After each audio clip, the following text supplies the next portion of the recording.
Chosen one, this message didn't find you by accident. God led you here for a divine reason. There's something stirring in your spirit that you haven't been able to explain. You felt pulled between two realities: the old world that you no longer fit into, and the future you haven't fully seen yet.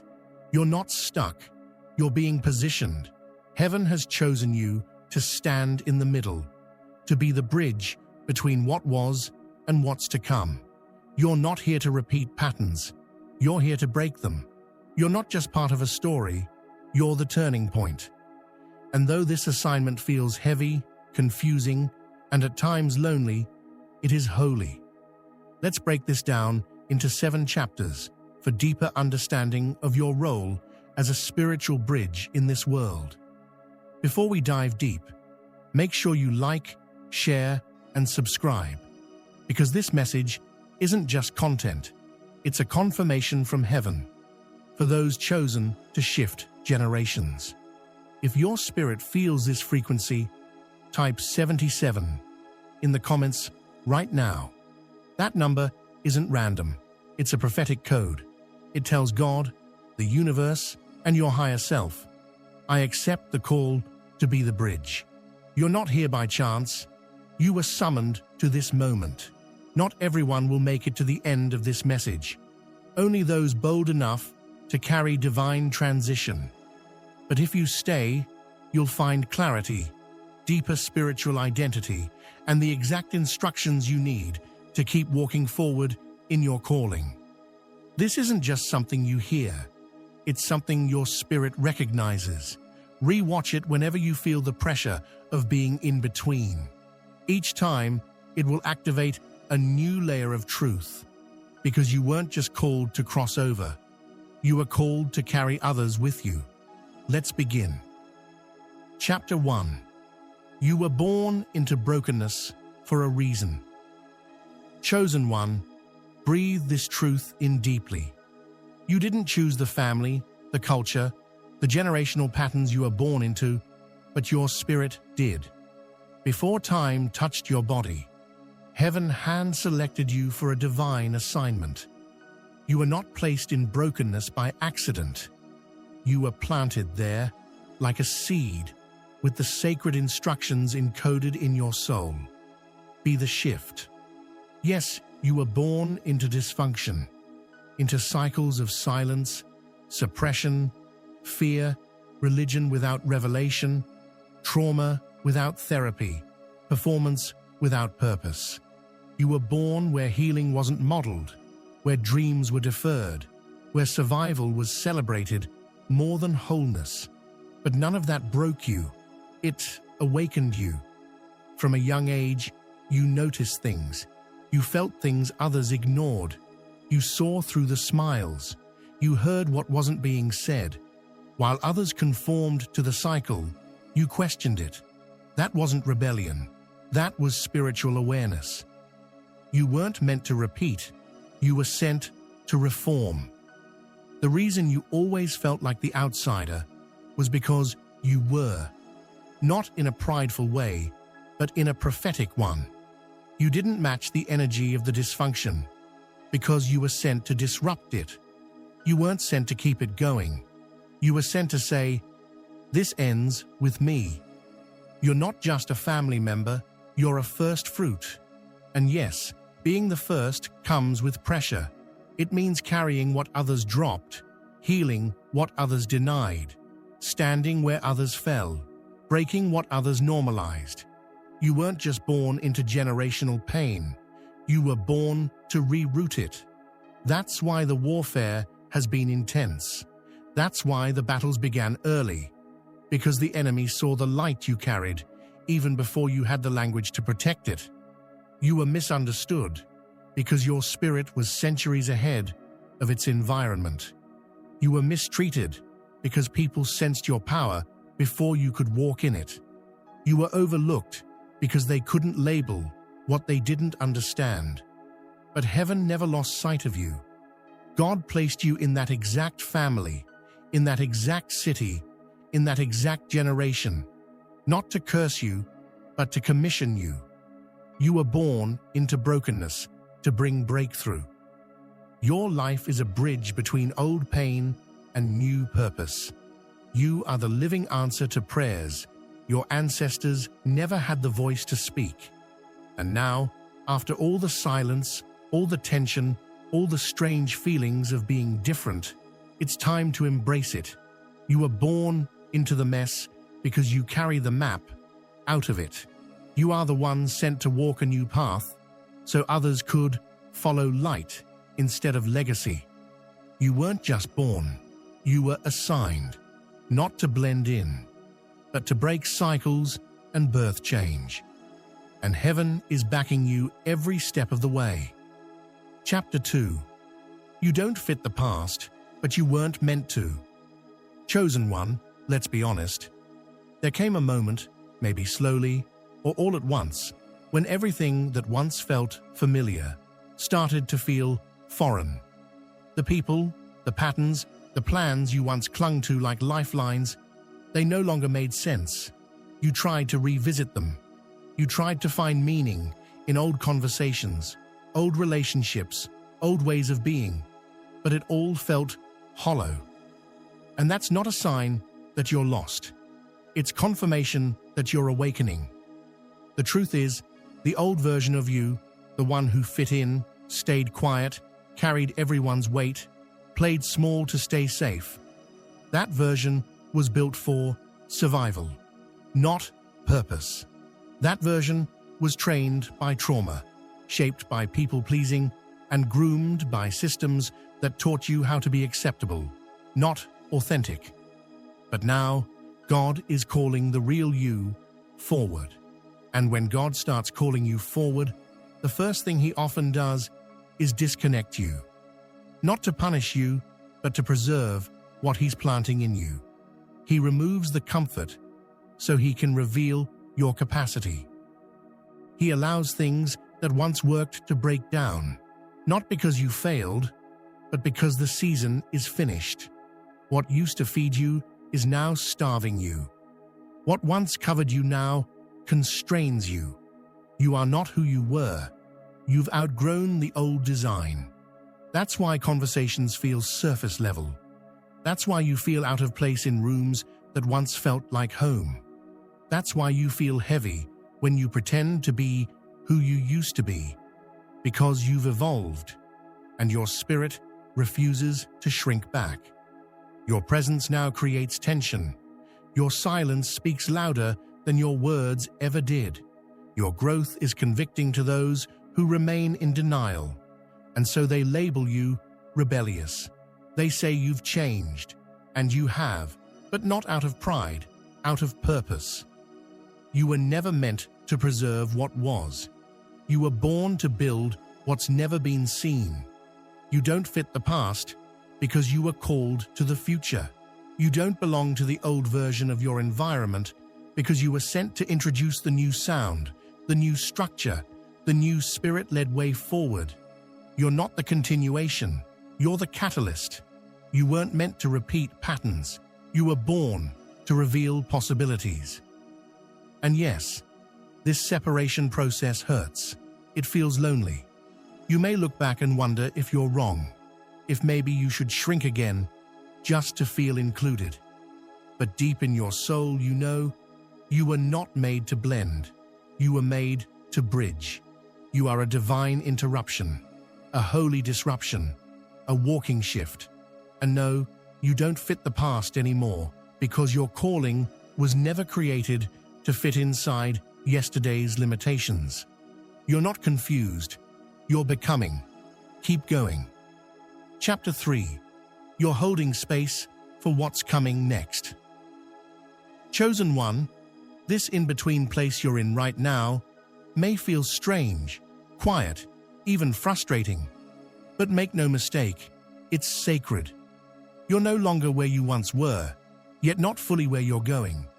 You've left the shore of your old life, but the new land hasn't fully revealed itself yet. This is the stretch, the pull, the pressure of transition. And while it feels like you're standing still, you're actually holding space for something much bigger than yourself. You're not idle. You're not behind. You're being positioned. Heaven is setting the stage. Your waiting season isn't punishment. It's preparation. Because God is birthing something through you that can't be rushed. You're not just moving through time. You're carrying time. You're holding space for the future, for destiny, for divine alignment that hasn't manifested yet, but is already written. This is why your spirit feels weight others can't see. This is why your sleep has been disrupted, your emotions stirred, and your discernment sharpened. You're carrying more than your own life. You're carrying a shift. You are a vessel for something generational, something sacred, something new. You're standing in the hallway, but you're not empty-handed. You're interceding in silence, obeying without clarity, and preparing a space that others will one day occupy with ease because you held it in tension. You are the first to say no more, the first to seek healing, the first to question the patterns and not just survive them, but transform them. You are healing wounds no one wanted to talk about. You are doing the work others avoided. You are saying yes to a divine calling that has cost you relationships, comfort, and clarity. And yet, you keep going, because something deep in your spirit knows this isn't just about you. And that's why the process can't be rushed. You're not building for a moment. You're building for a movement. You're not just stepping into destiny. You're making room for others to follow. You are holding space with your obedience. You are holding space with your consistency. You are holding space every time you resist the urge to go back. Every time you choose healing over hiding. Every time you walk by faith instead of fear. There are people who will walk into rooms one day and feel safe because you made that space sacred. There are children yet to be born who will never know the chains you've broken because you broke them in silence, with tears, with faith. That's why you've felt invisible, because God has hidden you in a place where only heaven sees what you're doing. But heaven is backing you. You are not delayed. You are being developed. You are not overlooked. You are being overfilled with power, wisdom, and divine strength for what's ahead. You are holding space for what's never been done before. And one day, others will walk across what you built in the dark and call it favor. Chapter 4. The bridge gets walked on, but it's never broken. Chosen one, here is a truth most people never see. The bridge is always carrying more than it shows. It bears the weight of others while remaining steady. It allows transition, transformation, and movement, but often remains uncelebrated, even invisible. That is your role. You were not called to stand still. You were called to stand in the middle, in the gap, between what was and what must come. And that space is sacred. Being the bridge means people will walk on you without understanding the price you pay for their progress. They may not notice your prayers. They may not acknowledge the energy it takes to stay grounded when storms rage around you. They may never understand how often you've had to put your emotions to the side just to be a safe place for someone else. You've been the anchor in their chaos, the steady in their shaking. And it's cost you more than anyone knows. You've poured out while empty.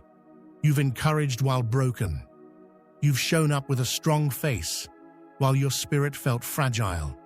And yet, every single time, you held.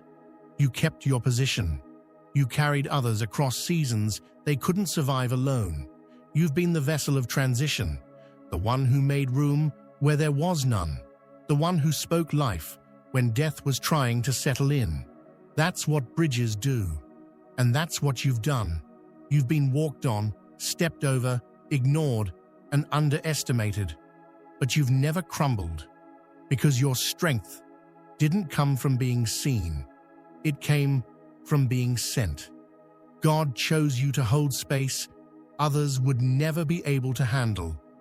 And while they thought you were just being nice or just being supportive, heaven knew you were fulfilling a holy assignment.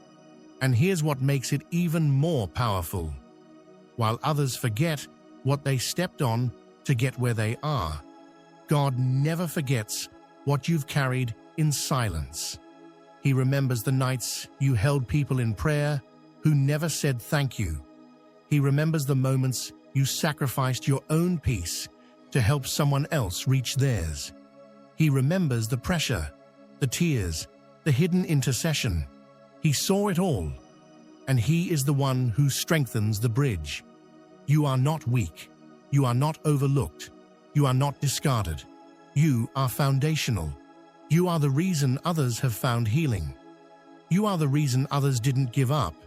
You are the reason a new level is possible. You've paved paths in the Spirit that others are now walking freely. You've broken curses with your choices. You've torn down strongholds through your endurance. You are the quiet revolution inside your bloodline. No, the bridge doesn't get praised. It doesn't get spotlighted. But without it, nothing moves. Nothing connects. Nothing crosses. You are the connection point between old pain and new purpose. And what God is building through you cannot collapse, because it was never built on applause. It was built on obedience, on consistency, on faith that refused to fail. So even if they don't see you, know this: heaven does. And heaven is preparing to reward every step you've carried, every weight you've held, every soul that found safety because you stood strong. The bridge may be walked on, but it's never broken. And now it's almost time for you to cross too. Not just carrying others, but walking into your own promise, with power, with peace, with honor. Chapter 5. You speak the language of both sides. Chosen one of the most powerful reasons you are so impactful, even when you don't fully understand it, is because you carry the language of both realms. You have lived through the struggle, yet you walk with the vision. You know what it's like to be in bondage, but you carry the blueprint for breakthrough. You've felt the pull of pain, yet you push forward with divine purpose. You've lived in the valley, but you dream from the mountaintop. That rare combination is not common. It's spiritual currency. God trusted you with both. You've tasted the bitterness of survival, and now you carry the sweetness of strategy. You've been through places that nearly crushed you, yet you came out with wisdom others pay a lifetime to gain. You don't just quote scriptures, you've lived them. You don't just talk about healing, you've had to fight for it in the dark when no one was watching. That's why, when you speak, people listen. Even if they don't fully understand you, they feel the truth in you. You've been given the unique ability to reach back to those still stuck, without judgment, because you've been there. But you also have the faith to pull them forward, because you know what's waiting on the other side. You speak both the language of the storm and the stillness, of trauma and testimony, of despair and deliverance. And that's what makes your voice dangerous to darkness, because you can go where many can't. You can touch what others avoid. You can translate what others ignore. You're the translator in the Spirit, the bridge between generations, between bondage and freedom, between religion and revelation. You don't just tell people to move on. You help them understand why they've been stuck, and you speak to their soul in a way that unlocks movement. You know how to make truth digestible for the wounded. You know how to speak healing without shame. You were trained in the field, not just the classroom. That's why you're effective. And yes, that kind of spiritual versatility comes at a price. Sometimes you feel torn, like you don't fully belong to the past anymore, but you haven't yet fully arrived in the future you see. Sometimes you feel misunderstood, not just by others, but by yourself. But what feels like tension is actually anointing. You were never meant to fit into one side. You were created to stand in the space between, to usher people from one dimension to another, from one mindset to another, from death to life.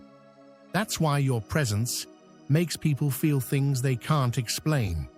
Why your words awaken things they didn't know were asleep. You carry the rhythm of heaven in your voice. You speak restoration into broken places. And whether they say it or not, your voice carries keys. Not because you have all the answers, but because you've survived what others are still fighting.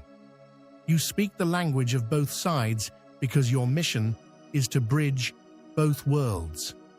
And in that space, God has given you a mantle not many can wear. A voice that pulls generations out of darkness and into divine remembrance. You were trained in trauma so you could lead with truth. You were born into bondage so you could bring breakthrough. You speak both, and that's what makes you powerful. Chapter 6. Your life is a blueprint, not a band-aid. Chosen one, it's time you see your journey for what it truly is. Not a random set of struggles and triumphs, but a living revelation. You didn't just go through what you went through for survival. You went through it to become something sacred. Your life isn't just a testimony of what God brought you out of. It's a template for how others will find their way out too. Every scar, every shift, every silent season, every step of faith, it's all part of the blueprint God is laying through your life. People are watching you, not because you asked for attention, but because your life speaks. It speaks to those silently wondering if change is possible. It speaks to those bound by patterns, fear, and religious cycles who desperately need to see a real example of what happens when someone breaks out of survival and fully surrenders to divine instruction.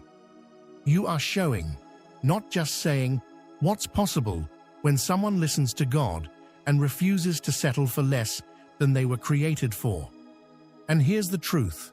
You weren't sent to patch up what's broken with nice words and surface solutions. You weren't sent to put a band-aid on systems that are spiritually bleeding. You weren't called to conform to what already exists. You were sent to build something completely new. A new way of walking with God. A new way of leading with integrity. A new way of living with authenticity and boldness.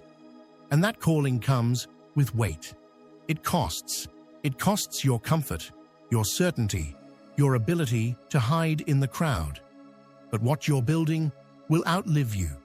You are the blueprint for what obedient faith looks like, for what spiritual clarity can do in a confused and noisy world, for what healing leadership feels like when it's not driven by ego, but by purpose.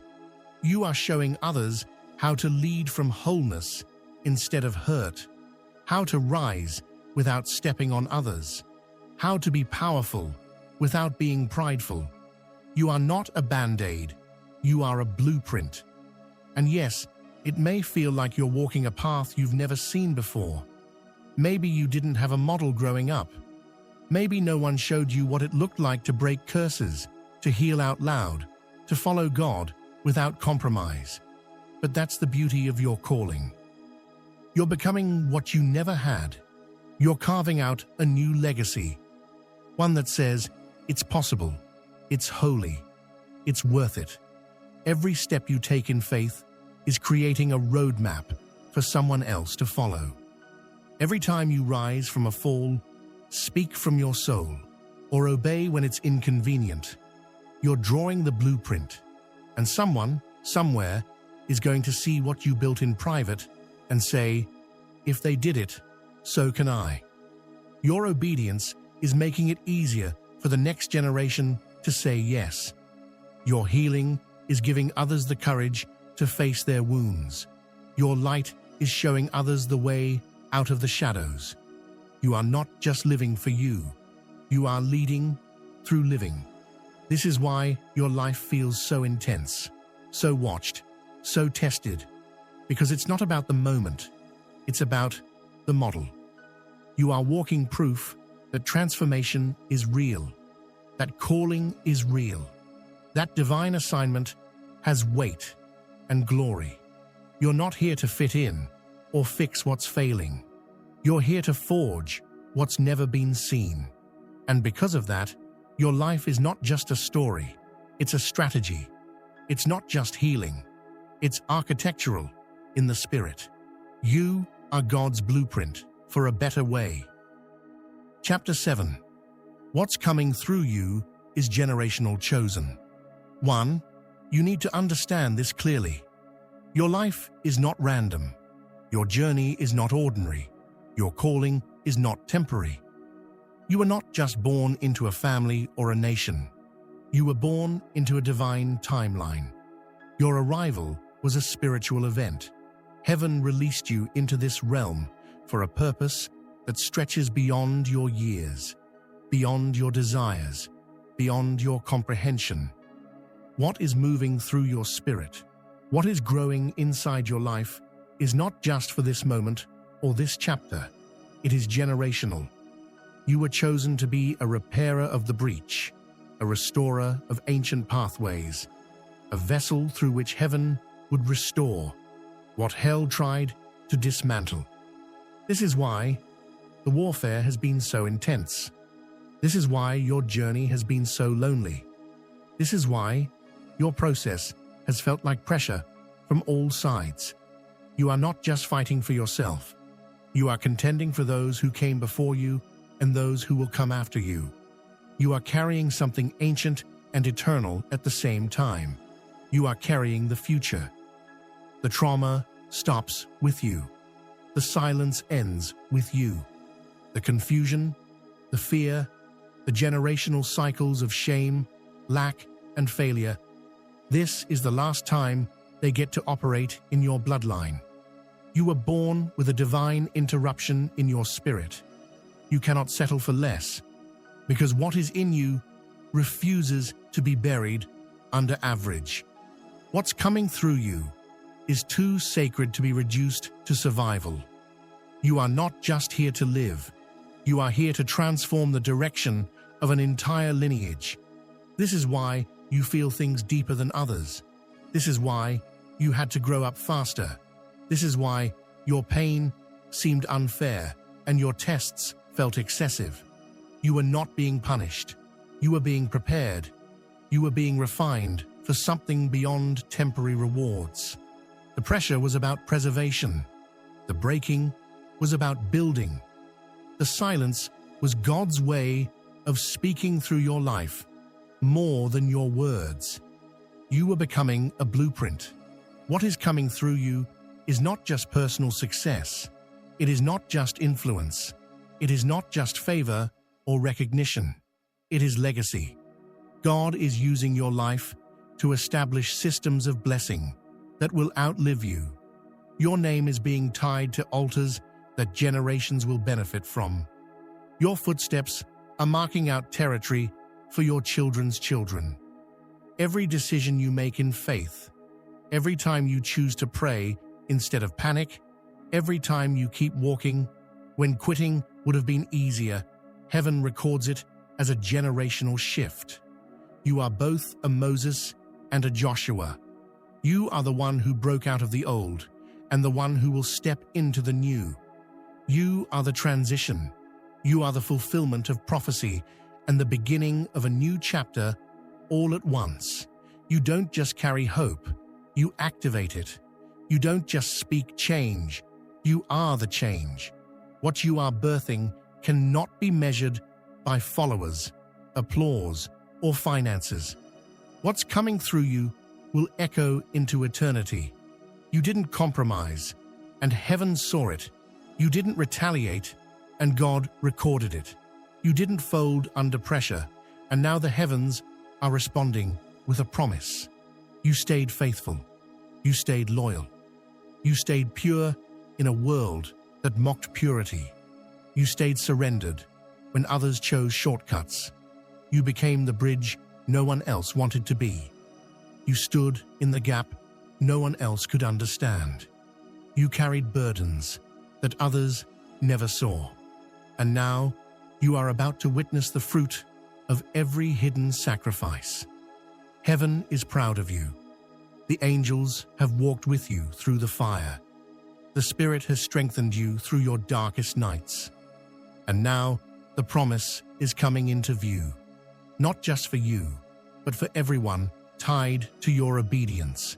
You are unlocking freedom, wealth, wisdom, healing, and vision for generations that will never know your full story, but they will live in the blessing your story created. This is why you couldn't die in the wilderness. This is why God kept waking you up when you wanted to give up. This is why your prayers shook the atmosphere even when you felt weak, because you are carrying something that cannot be buried. What is inside of you is heaven's response to the cries of a bloodline that suffered too long.